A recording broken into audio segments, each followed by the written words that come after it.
We look at this, and in this thought of delaying and so forth, we've of course been through this before when we have delayed because of a deficit that the legislature has imposed upon our state, and when we did, with, as you all recall, in 2003, then here comes 205, and they didn't want to fund.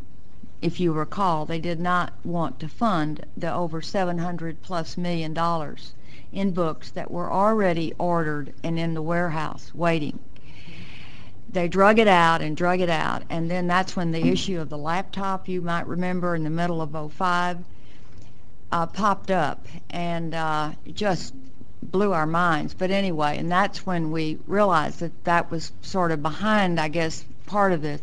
But obviously we've been through that, and we're at a point where, because of the last session, we now have a law that says that we can use the permanent school fund dollars to buy Kindles and devices, which I think many of us have some reservations about how to get that implemented properly without hurting our kids and the delivery of education.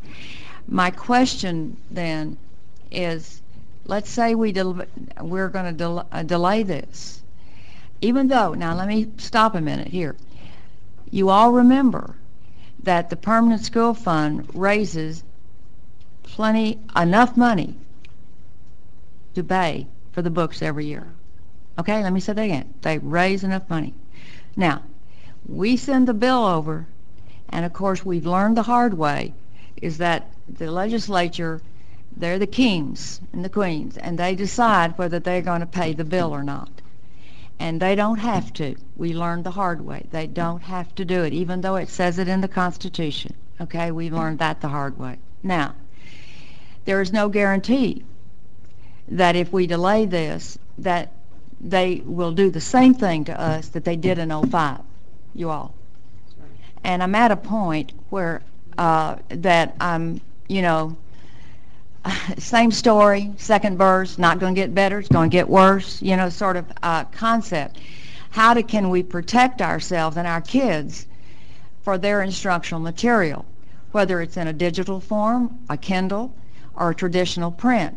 It's our obligation to make sure that every child has their instructional material. The issue of equality, if you remember, is very, very important.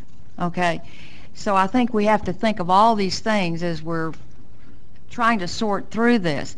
So rather than in the short term, I think we need to be very careful and prudent about how we deal with this in the long term, knowing that this might very well come back and hit us again, okay, in another 2 years.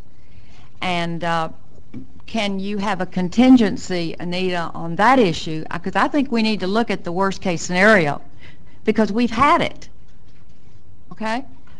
So can you sort of take it from that angle? And when you look at the adoption cycle that the board approved back in 2007, one of the things that we did is we projected the cost of those materials over that entire cycle. It was over a 10-year period. And there are a number of factors that come into that picture, but science is the one that you're wrestling with today. If you followed your normal process, you would also be contemplating Proclamation 2013 for new social studies materials. The estimated cost that we did back in 2007 for social studies is $798 million, all by itself.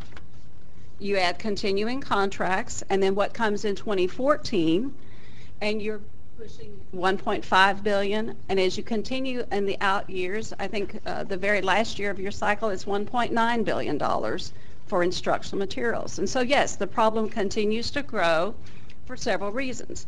More materials, more students.